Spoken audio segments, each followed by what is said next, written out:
Hello everyone, welcome to this important video. पिछले video में हम लोग अध्याय 1 के एक्सरसाइज 1.1 को सॉल्व करके समाप्त कर चुके हैं। आज इस वीडियो में हम लोग एक्सरसाइज 1.2 को स्टार्ट करने वाले हैं। तो आइए शुरू करते हैं। एक्सरसाइज 1.2 का पहला प्रश्न है, निम्नलिखित में से कौन से रिक्त समुच्चय के उदाहरण हैं? तो सबसे पहले हम लोग समझेंगे कि रिक्त समुच्चय है क्या। तो रिक्त समुच्चय का मतलब होता है कि खाली समुच्चय। रिक्त का मतलब यहाँ होता है कि जो खाली हो, जो रिक्त हो, वैसा समुच्चय जो रिक्त हो, जो खाली हो, वही रिक्त समुच्चय है। तो सबसे पहले हम लोग रिक्त समुच्चय का डिफिनेशन लिख लेंगे, उसके बाद हम क्वेश्चन को सॉल्व करेंगे। तो रिक्त समुच्चय आखिर है क्या? रिक्त समुच्चय वैसा समुच्चय जिसमें कोई भी सदस्य या अवयव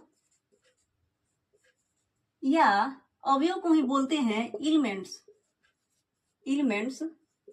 न हो, उसे वैसा समुच्चय जिसमें कोई भी सदस्य या अवयव या एलिमेंट्स न हो, उसे रिक्त समुच्चय कहते हैं।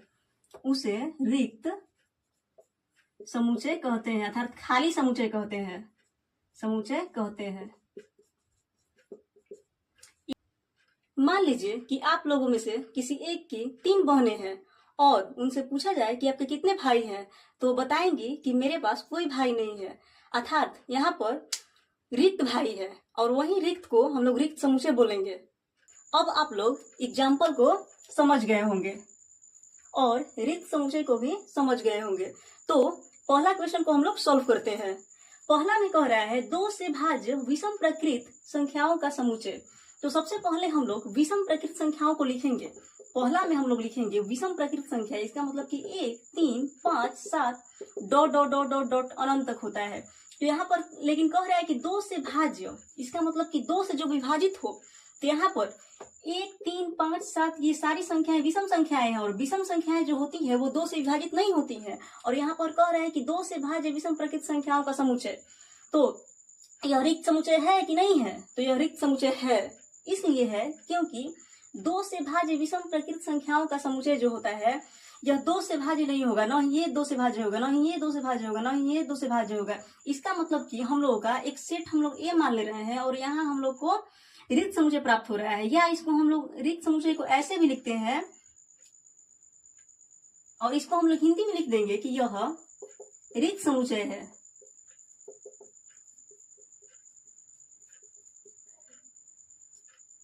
इसके बाद दूसरा प्रश्न है सम अभाज्य संख्याओं का समुच्चय। तो सबसे पहले हम लोग अभाज्य संख्या के बारे में समझेंगे कि आखिर अभाज्य संख्या है क्या। अभाज्य संख्या को हम लोग इंग्लिश में बोलते हैं प्राइम नंबर। तो प्राइम नंबर 2 से चालू होता है, 2, 3, 5, 7 वैसी संख्या जो 1 से और स्वयं से विभाजित हो। तो यहाँ पर हम लोग लिखेंगे दूसरा में, सबसे पहले हम लोग सेट बी मान ले रहे हैं इसको, और इसके बाद हम लोग लिखेंगे कि सम अभाज्य संख्याओं का समुच्चय। तो सम अभाज्य संख्याएं, सबसे पहले हम लोग अभाज्य संख्याओं को लिखेंगे 2, 3, 5 ... और यहाँ पर हम लोग देख रहे हैं कि सम अभाज्य संख्या कह रहा है। तो सम अभाज्य संख्या में ये 2 जो है सम अभाज्य संख्या है, 3 सम अभाज्य संख्या नहीं है, 5 सम अभाज्य संख्या नहीं है। अभाज्य संख्या 3 है, 5 भी अभाज्य संख्या है, लेकिन सम अभाज्य संख्या नहीं है, इसलिए 3 और 5 को हम लोग हटा देंगे, और आगे भी जो संख्याएं होंगी उसको हटा देंगे, और 2 जो है यही हम लोगों का सम अभाज्य संख्या है। यहाँ पर हम लोग हल करने के बाद देख रहे हैं कि 2 आ रहा है, जो कि यह रिक्त समुच्चय नहीं है। एलिमेंट एक आ रहा है, इसलिए रिक्त समुच्चय नहीं कहलाएगा। तो हम लोग लिखेंगे कि यह रिक्त समुच्चय नहीं है, रिक्त समुच्चय नहीं है। क्यों नहीं है? क्योंकि इसमें एक एलिमेंट आ रहा है, और यदि एलिमेंट नहीं आएगा तो रिक्त समुच्चय होगा। तीसरा प्रश्न है x such that x एक प्रकृत संख्या है, x less than 5 और साथ ही साथ x greater than 7। तो सबसे पहले हम लोग x such that x एक प्रकृत संख्या है, प्रकृत संख्या को लिख लेंगे तीसरे नंबर पर। और प्रकृत संख्या में होता है 1, 2, 3, 4, 5 ... होता है। और यहाँ पर कह रहा है कि x का मान 5 से छोटा होना चाहिए, यानी कि 5 से x का मान छोटा होना चाहिए। इसका मतलब कि 1 से लेकर 4 तक होना चाहिए। और यहाँ कह रहा है कि साथ ही साथ x का मान 7 से बड़ा होना चाहिए। इसका मतलब हुआ कि x का मान 7 से बड़ा, इसका मतलब कि 8, 9, 10 dot dot dot dot dot. और यहाँ पर कह रहा है कि x सच दैट x एक प्राकृतिक संख्या है और x लेस देन 5 और साथ ही साथ x ग्रेटर देन 7।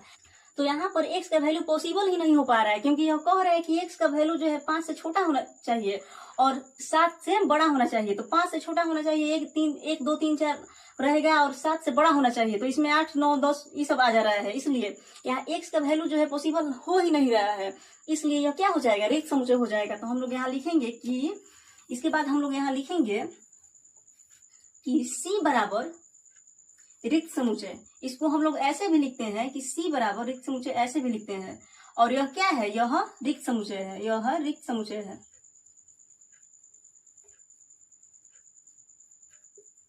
चौथा प्रश्न है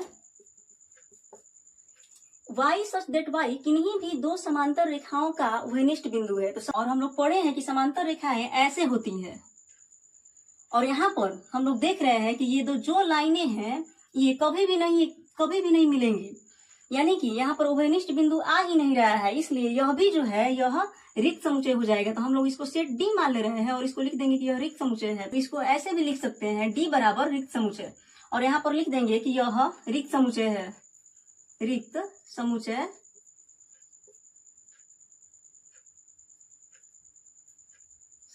है।